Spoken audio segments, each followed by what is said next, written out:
if you're not optimizing to intermodal as much as humanly possible, you're dead wrong. So you've got to find ways to continue to introduce straight rail and intermodal usage into your network. And those to me are all super low hanging fruit without having to break the bank. We have some break the bank, ideas, but certainly those are all low cost opportunities. Hi, everyone. Welcome to the Supply Chain Podcast. My name is Tom Raftery, and with me on the show today, I have my special guest, Jared. Jared, welcome to the podcast. Would you like to introduce yourself? Tom, thank you for having me. Super excited to be joining the podcast today. Just a little intro about myself, and I'll take the time to maybe just share a little bit about the company I work for as well. My name is Jared Spude. I'm our Vice President of Enterprise Solutions at Breakthrough. For those that maybe I haven't met or haven't heard of Breakthrough, Enterprise Solutions at Breakthrough talks about our freight and our sustainability products, primarily in North America, however, expanding globally very quickly. And I would just talk a little bit about my experience at Breakthrough and the Sure. company's expansion here recently. So I've been with the company for about 10 years now, always on the client facing and operational side. So started working in client relationships, working on the daily operations of our fuel product, Hmm. grew into more of a strategic role, working with our clients, building out their roadmaps, expanding capabilities, and then most recently leading some of our products. And so a few years ago was focused primarily on building out our freight solutions in North America. And most recently, with a strategic move by our company focused on our freight and our sustainability products, and that's globally, not only in North America, but around the globe as well. And I want to use that as a sort of a launching pad to talk about why and what we've done as an organization in our 21 years of existence.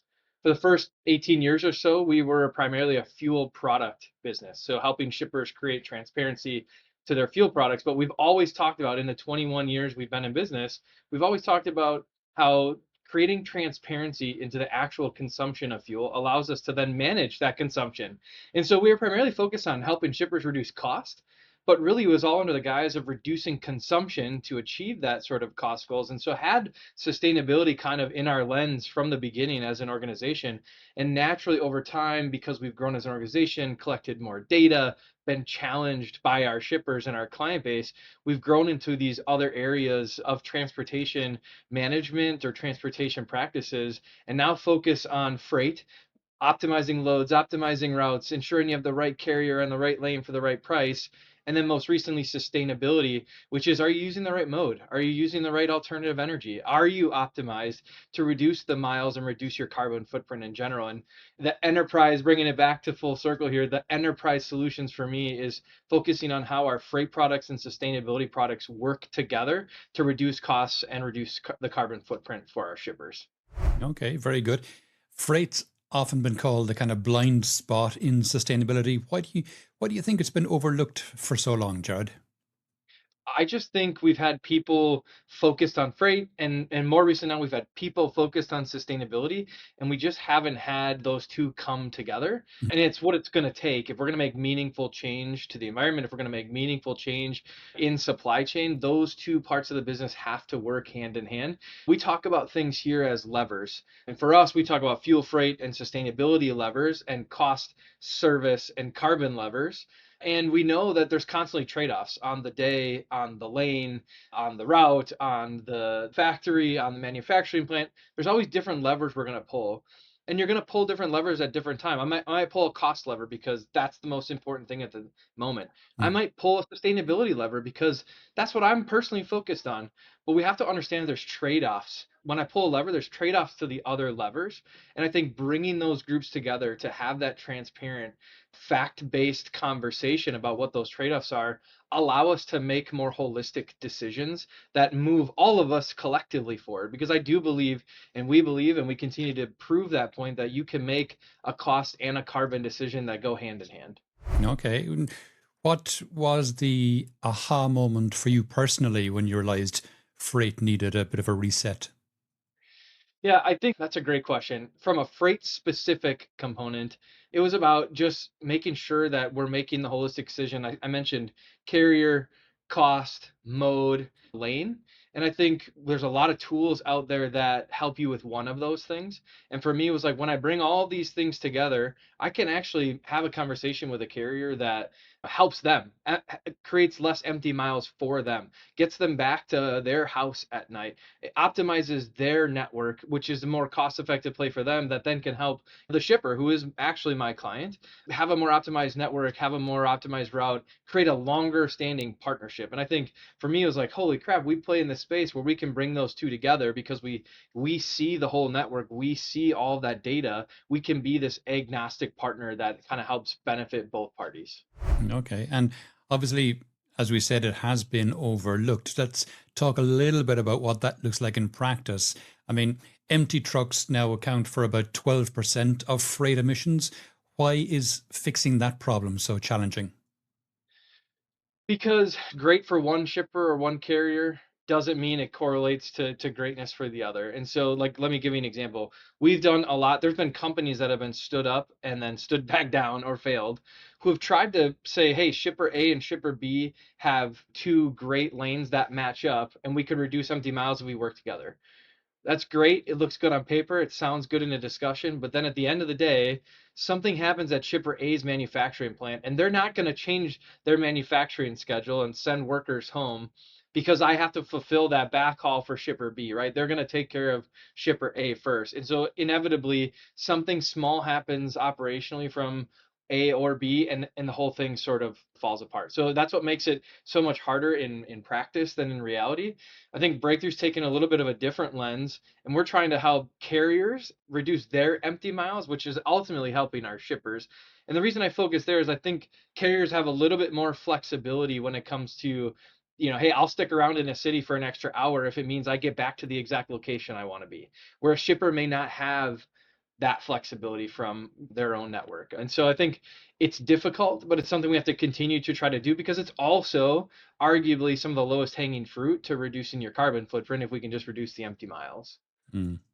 Yeah. And I mean, then if we look at shifting, for example, freight to rail, that can cut emissions by up to 70%. What's stopping companies from making that shift?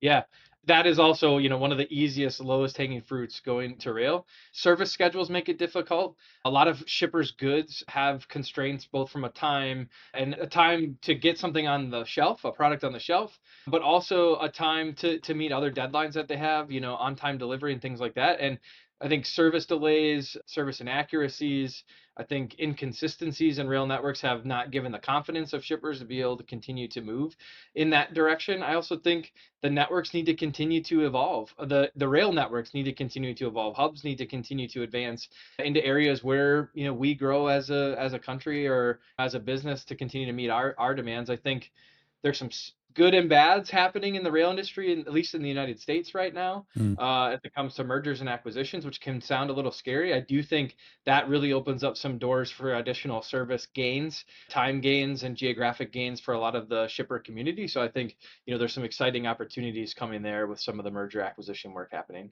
Yeah, and of course, outside of North America, in Europe, for example, where I'm based, the rail network is a lot more developed. And generally, a lot of the rail network in Europe is electrified as well, not using diesel. So again, it's even greater reductions in emissions by going to rail.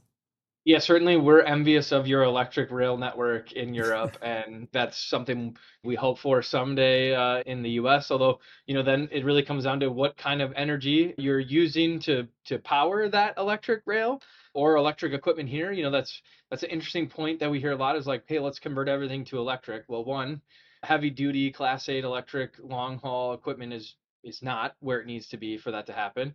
But I think the other thing is, in Breakthrough's calculations, we're looking at real consumption, and we're looking at the life cycle emissions. And so then it really comes down to where are you getting that energy, and are you getting it from a clean source and tracking it back to that source to ensure we're capturing the real extent of your carbon footprint.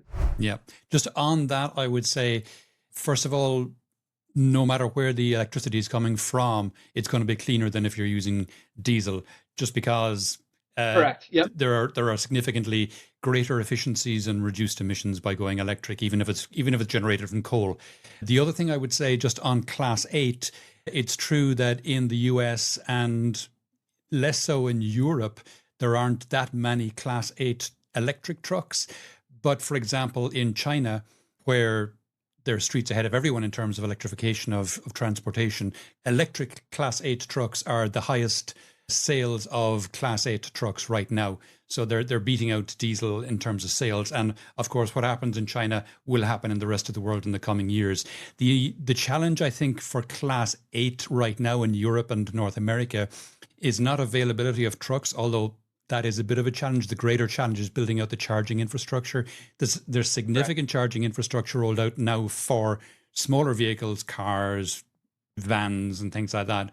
But you need to there's a megawatt charging standard which has to be rolled out for the Class 8 type trucks, and that hasn't been rolled out yet. But we'll get there. We'll get there. Tom, we talk about small stackable wins here. And so that electrification for the long haul network is going to take time, but I think we have small wins every single year, and we have to focus on those small wins and the positive gains and just continue on with that momentum. Yeah, no, absolutely. If you had to pick one blocker for that shift, would it be culture, cost, or coordination? What do you think is the kind of the biggest culprit there? Are we talking specifically electrification or just kind of sustainability in Sustainability in transport? general. Yeah, let's take a step back and go into sustainability again. Yeah, if you'd have asked me that maybe 2 or 3 years ago, I would have said culture. Mm, We have to just like shift this mindset. I think right now in the United States, it's more of a cost factor. And we published a quarterly sustainability sort of advisor to our client base. And one of the themes there is actually we're seeing a little bit of more cost pressure in Canada and in Europe coming as well. That's shifting a little bit of the focus back to cost in the US, I think more so than those other areas. But people are so worried about the economy, people are so worried about what's happening in the next few quarters, and I mm. think the pressure is on cost, which is making it a little bit harder for some of our clients to make some of those sustainable decisions. And I think that just goes back to putting that onus on breakthrough to help them show where there's still small wins available for them to still make sustainable decisions in transportation. Good. How are things like deregulation shifts and tariff volatility, to put it mildly, shaping freight decisions right now? Well, two fronts. I think it's equipment availability, and I think it goes back to cost. And so first, I think some of the tariffs that have been in place, and honestly, it's hard because I feel like it still changes every single day. So like, we might say something here, and by the time, somebody hears this, Might have it might changed be again. changed. Yeah, but I think some of the tariffs have put pressure on getting some of the vital equipment we need, some of the chips, some of the electronics, and some of that manufacturing. And so that in itself has made it more challenging to continue to make sustainable decisions as far as like thinking about how we get alternative energy equipment and some of those trucks for the market. I think cost is the second thing. I think there's been so much uncertainty, it's caused decision paralysis. Hmm. So so much energy and so much focus at our shipper clients has gone to creating contingency plans on what's going to happen if this tariff comes into place, what's going to happen if this happens, that it's just sucked the energy and the ability for shippers to think about how do I continue to advance my sustainability initiatives, let alone just simply adding more cost to the equation, and it doesn't go into their favor. Because I think a couple of years ago people were okay making us an investment, a slight investment, right? A little bit of an on cost to make a sustainable decision. Today, I would say it has to at least be cost parity if people are willing to kind of put themselves out there.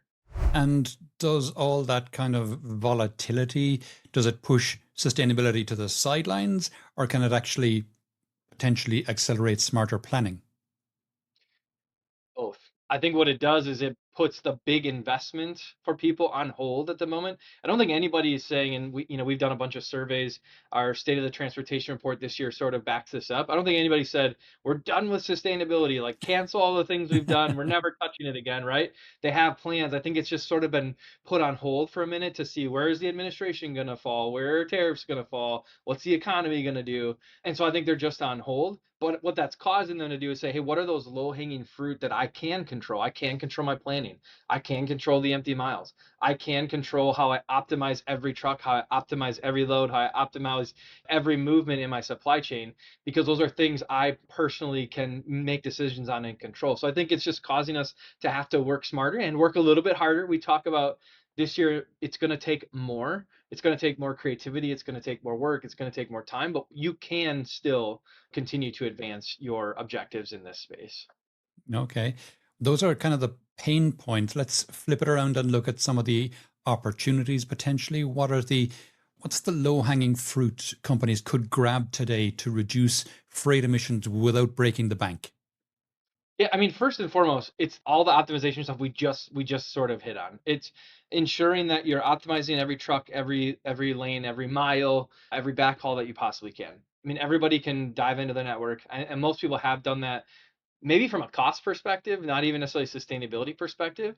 So step two then is like, hey, all those decisions that you have made, make sure that you're claiming that sustainability benefit because Mm, there is a benefit there. And so half of the work that we do is just working with our clients to make sure that they're capturing all those decisions that they made that tie cost and sustainability together. Make sure you take credit for that, right? And so that's low hanging fruit number one. Low hanging fruit number two is making sure that you're working with sustainable partners.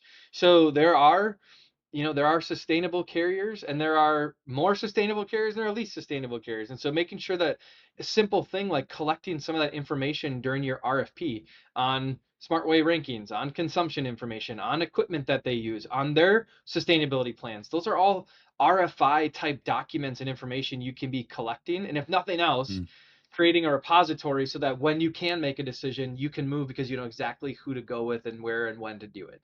And so collecting that information, working with sustainable partners. The third thing is there is a likely alternative energy already being used in your network and you don't even know it. If you're hauling in California, you're likely working with carriers that are using renewable diesel in some way, shape, or fashion. Again, take credit for that, right? And so it takes work. You got to do a little bit of digging. You got to do a little fact finding. There's some reporting that comes with that, but you can claim credit for that. And it's really important that you dig into that and start to collect some of that information. And if you're not working in those areas, then I think it's finding ways to implement alternative energy where right now it still makes a cost conscious decision. So there are states out there, and I think it's Oregon potentially, that actually the cost of renewable diesel is less than the cost of over the highway diesel. So you could actually switch to a renewable diesel and save a little bit of money. There are states like Washington, and I might have flip-flopped Washington and Oregon in the heat of the moment here, but those West Coast states where there are benefits still on using renewable diesel that bring it close to cost parity. And I think then when you start to think about long-term relationships and investments with those carriers, if you instead of thinking of it in a transactional in the moment cost parity, if you build a relationship and look at a 3 to 5 year roadmap and try to extend some additional volume, there's opportunities to create a longer term partnership that maintains that cost parity there. And then the last thing is if you're not optimizing to intermodal as much as humanly possible, you're dead wrong. So you've got to find ways to continue to introduce straight rail and intermodal usage into your network. And those to me are all super low hanging fruit without having to break the bank. We have some break the bank, ideas, but certainly those are all low cost opportunities. Okay. And if it's so straightforward, Jared, why hasn't it been done already by everyone? It takes time. It takes work. It takes time. We talked about the fear of cost changes over the next year in the economy. On top of that, it's been a tough workplace environment. Mm, It's hard to find jobs right now. And I think everybody's tightening their belts a little bit, trying to do more with less. Teams are shrinking. And so it's literally a brain space and capacity issue. And so finding time to focus on those small stackable wins that we talk about, but that can have, bigger lasting impacts when you put them together is really difficult. And I think that's where just finding the right partners to help you in that space is the most important thing. To be an expert in sustainability and transportation is a rarity. I mean, that is really hard to find in transportation at a lot of our shipping partners to have all of that knowledge in one place. Because even on top of that, you could understand, the basics of sustainability and you could have a good working knowledge of what transportation is, but how the heck do you keep track of legislative changes mm. and tax incentives and all? I mean, there's a whole nother side of that that requires a ton of work and energy, and just there's no one human being that can do that on their own. And so making sure that you find the right partners that can help bring all of those pieces of data to the decision making process and then arm you with you making the decision, but doing that work for you is really important. Okay. Only 14%, Jared, of shippers screen carriers for clean tech. What's the business case for changing that? To screen more, Mm, think for me, it's about building that repository of who's out there and working in this space so that when you can make a decision, you know exactly who to go with. It's one of the easiest things you can do. Most shippers do an RFP every single year. And so as part of that, gating document, as part of that data collection up front in that process, asking a few simple questions each year to kind of collect some of that is really important. And I think right now the demand for some of the stuff is down, and so if you just even think about simple supply demand and longer term strategy, if you're a shipper and you can afford to put the time or some money in now while the demand is low, you Mm. might be able to establish relationships with carriers, get your hands on equipment that a year from now, 6 months from now, 18 months from now is going to triple, or whatever. It's going to be way harder to do because everybody's going to be doing it. If it takes an administration change and a policy change, and now everybody is forced to do something, and the cost and the time to do something skyrocket. So it's really, now is the time to make that investment. And I just keep pushing our clients just to collect information, whether you decide to do something with it in that current year RFP or not. You have it at your fingertips now to create that repository so you're ready to act. Okay. And then how are leading shippers actually using data to plan smarter networks? Yeah, when we talk about not being able to put all the pieces together, so much data coming in and not know what to do with it, I think it's about how do we pull in legislative insights and policy planning to understand what's coming. How do I pull in real-time analytics into my network from a true planning perspective? Where am I going to need to move goods? How many goods do I need to move? And when do I need to move them? And then having that robust network that you can constantly and continually optimize. And I think with the influx of technology into everything that we do today, I think ensuring that you have the right technology in the right places that just constantly evaluates those, important inputs of legislation, planning, and transportation networks allows you to stay super nimble through this whole thing. And it's all about just making sure that no matter what disruption, no matter what change happens, I'm just constantly optimizing with the levers that we talked about earlier. And then there's the whole topic of scope three, which is very challenging, I think. It's the area most leaders find the hardest to get their arms around. And transportation sits deep in scope three. Where should companies start measuring and acting on that? Yeah, I think first and foremost, it's just a data collection and it's creating a baseline. So I think most of our shippers have a baseline created at this point. But if you don't, that's step number one. Just you gotta figure out where to start. If you can't measure it and you can't see it, you can't act on it and you can't change it. So sort of creating that baseline. And then I think it's what is your roadmap? And so again, most of our shippers have some type of roadmap. I think, I would feel confident in saying that 70% of our clients do have a roadmap in place with some level of goal or target.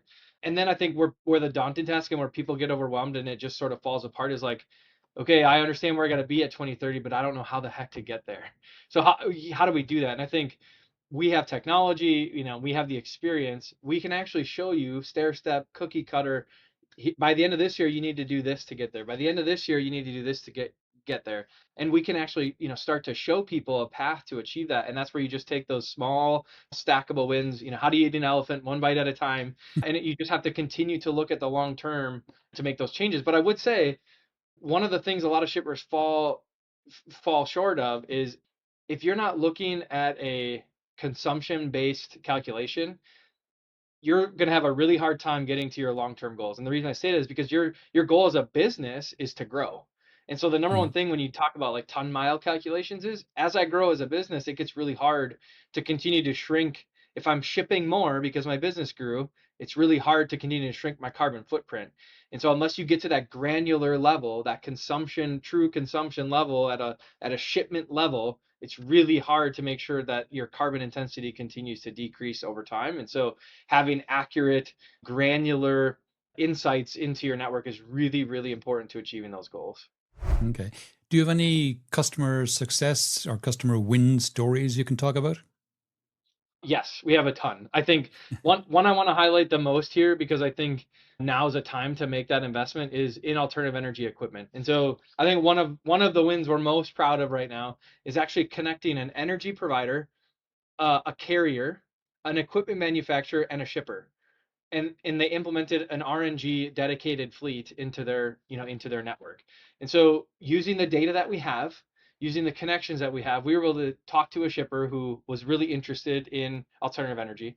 We were able to locate a place in their network where they had the volume, the right amount of turns, the distance on a lane to get that truck back and forth enough times in a day to make the costs right. We were able to then find a carrier who was willing to make an investment in a relationship. And notice I didn't say in the equipment, in a relationship, because they're investing, over a 5-year period, because it is expensive to buy a Mm. piece of equipment, let alone multiple pieces to stand up a dedicated fleet. But when you create a relationship, when you really create that long-term partnership, you can talk about investments over a longer period of time that reduces your risk and your liability in that sense. And so I found the right carrier willing to make that investment, and then ultimately found the energy provider who was able to create the infrastructure to stand up this dedicated fleet. And so today that dedicated fleet is thriving. I'm super excited that it's stood up and been successful and some incredible results. So we're talking about up to a 20% emissions reduction in their network in that area by standing up a dedicated RNG fleet. It took a ton of work. I think it took a ton of learning for us to kind of put all those puzzle pieces together, but Hmm. significant impact when you're able to, take a look at that. Nice. Okay. Let's zoom out a bit. What does the next 5 years of freight sustainability look like to you? Yeah, right now we're just talking about to people about making sustainable business decisions. So it's not about just making all green decisions or only sustainable decisions, because right now that comes at a significant cost. What we want to talk to people about are making sustainable business decisions and really looking specifically at your network, individual lane and movement details to find ways to not only find cost parity, but also carbon reduction. And I think as technology continues to evolve, as infrastructures continue to advance, we're going to continue to find ways to add those stackable wins. I think people want to see the home run hit that gets them to their carbon goal in 2030. And it's just those don't exist right now, especially in the United States. And so continuing to advocate on our shippers' behalf so that policies and tax incentives continue to exist, working with manufacturers of equipment and producers of energy types to continue to share some of the benefits that do exist in the United States on some of this energy equipment to incentivize carriers and shippers to ultimately create partnerships. And I think right now our number one focus is continuing to build out our directory or repository of carriers that are willing to make those investments and to kind of build relationships with shippers and then ultimately make those connections with shippers and carriers. We believe at Breakthrough in really three key things: fairness, accuracy, and transparency. And I think right now, how do we create transparency to what exists and to build relationships and in sharing some of that information between shippers and carriers so that ultimately we can continue to create these opportunities for alternative energy use. And if you had a crystal ball, what's the one big unlock? Would it be policy? Would it be technology? Would it be something else entirely? Yeah, crystal ball is that's a great question. I wish I had one. I, I think technology and the advancement of technology and the access to data is, I mean, it's not going to shrink. And so I do think technology is going to catch up, whether that's autonomous vehicles or some of the continued advancements in alternative energy equipment. Those are going to continue to advance to the point where we can actually make real meaningful change for long haul trucking, Class 8 vehicles, et cetera. I think the path to get there is going to be through policy and tax programs, incentives that continue to give people the opportunity, afford people the opportunity to make sustainable decisions without it coming at the cost of an arm and a leg. And I think it's our job to continue to educate people and continue to advocate for these types of opportunities. But I think it is going to take, a little bit more favorable policy to continue to advance that. Okay. If we sat down again in 2030, what would you hope has changed most in how we move goods? That, Tom, is an awesome question. In how we move goods, I would hope that by 2030, well, I'm going to back up for just a second. I hope by 2030, every single shipper has some type of baseline and has some type of a plan. I know that the private versus public and personal, preferences of leaders at organizations, those plans are going to be different. I mean, I think it's crazy to think that 4 years from now, everybody's going to be, having the exact same goals at the exact same pace. I think that's unrealistic. Mm. But I would hope that 4 years from now, everybody has a baseline and everybody has a plan, because this isn't going away. This isn't, a topic that is going to just roll over and die and that we shouldn't focus on. It's going to come back. Administrations and policies change. And I think we're going to be, where we were a couple years ago, a couple years from now. And so I think it's important to have a plan. And I hope at that time we do. I also think, though, that technology is going to continue to advance. And while we may not be able to do a Class 8 truck coast to coast 4 years from now, I do think there are going to be significant corridors in the United States that are going to allow for that electrification, which I think is going to drastically help change, what we're working on. I think the speed at which the infrastructure is already improving has a little bit of a hockey stick curve. Mm. And I think that's going to continue over the next 4 years. And so I think the advancement of alternative energy options for shippers are going to be different 4 years from now. Okay. If every supply chain leader listening to this podcast took just one action tomorrow to make freight more sustainable, what would you want that to be and why? I want tomorrow, given the environment that we're in, I want people to just look inside. I don't think the answer for every company right now is to go pay money to buy an electric truck. Look inside your network and really take the gloves off and take a hard look at your own network to find ways, and small ways, that you can continue to improve. Do you have to expedite that shipment and put it on one pallet on a full truck to get it there tomorrow? Are there ways we can leverage technology and relationships today within your own network without significant investment to just continue to optimize your loads and optimize your routes and reduce your empty miles? And I think, honestly, if everybody just took that hard look and was willing to maybe even share a little bit of data in order to optimize across multiple areas of shippers networks, I think we'd all be better. Okay, very good. Left field question for you, Jared. If you could have any person or character, alive or dead, real or fictional, as a champion for sustainable transportation, who would it be and why? That is a phenomenal left field question.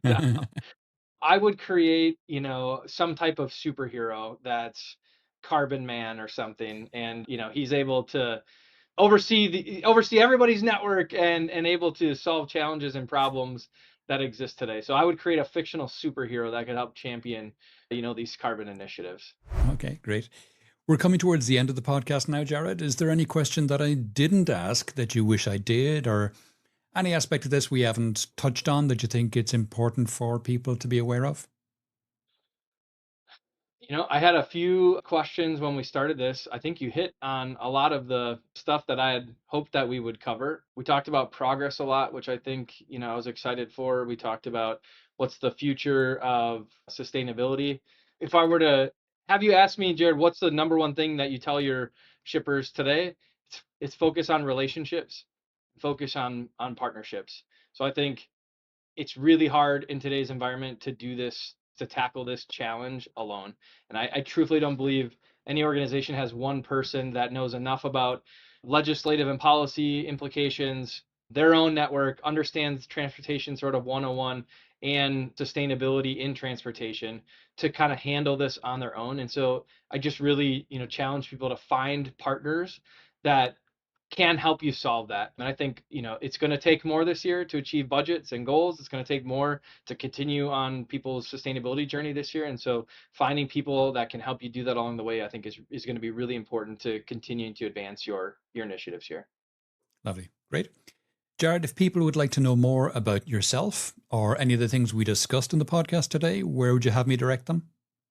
First, our website, it's breakthroughfuel.com. Breakthrough, BREAKTHROUGH fuel.com. There's a ton of information on there on our products, as well as the state of the transportation report that I mentioned a couple of times during this that has some interesting facts.